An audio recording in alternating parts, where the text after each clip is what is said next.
Hello बच्चों, let's see the question. If two adjacent angles are equal then each angle measures 90 degree. So first of all हमें question कह रहा है कि अगर दो एंगल्स इक्वल हैं, एडजेसेंट एंगल, लेट्स से पहले मैं यहाँ की कंसेप्ट लिख लेता हूँ.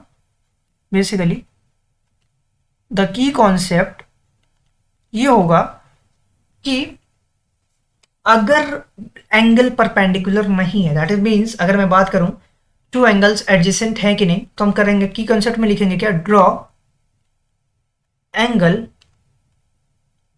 बाइसेक्टर.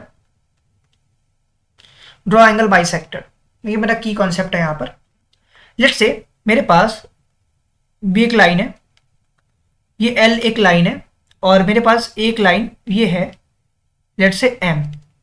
मैंने कहा कि मुझे एक परपेंडिकुलर एक एंगल बाइसेक्टर बनाना है, तो यहां पे मान लेते हैं मेरे पास कोई एंगल था, मैंने एक बाइसेक्टर बनाया, लेट से ये मेरा एक बाइसेक्टर बन गया, लेट इज एन.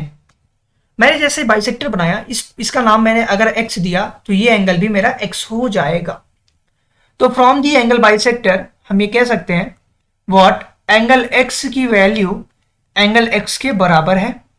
और एंड अगर मैं यहां पे मान लीजिए ये मेरा एक पॉइंट ए है, ये ओ पॉइंट है, ये बी पॉइंट है, तो मैं ये भी कह सकता हूं क्या, एंगल ए ओ बी किसके बराबर होगा, ए ओ बी जो पूरा है वो प्लस होगा 2 टाइम्स एक्स के बराबर हो जाएगा. इट मीन्स दैट कि मैं कह सकता हूं, और यहां पे अगर मैं एक 90 डिग्री लाइन ऐसे खींचता हूं, तो आप ये कह सकते हो कि जो ए ओ बी की वैल्यू आ रही है बेसिकली वो हमारी 90 डिग्री से बहुत छोटी आ रही है वैल्यू.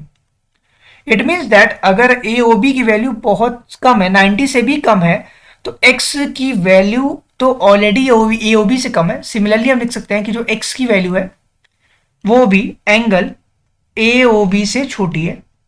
अगर एक्स की वैल्यू ए ओ बी से छोटी है, इट मीन्स दैट एक्स की वैल्यू 90 से भी छोटी होगी. इट मीन्स दैट कि जो एंगल हमारा है, दो एडिसेंट एंगल्स इक्वल होंगे, तो क्या मेजर 90 डिग्री होगा? No. The answer is my false, not possible. वो तब पॉसिबल होता जब मैं एक ऐसे लाइन, मान लीजिए आप, मैंने ड्रॉ किया एक एडजेसेंट लाइन में, एक ये लाइन है, एक ये लाइन है, ये एंगल और एक एंगल ये बन गया, मैंने 90 डिग्री बना दिया. अगर परपेंडिकुलर होगा तभी ये पॉसिबल है, अगर परपेंडिकुलर नहीं है तो ये पॉसिबल नहीं है. दैट मीन्स हमारा करेक्ट आंसर होगा false. I hope this is clear to you all. Thank you very much for watching this video.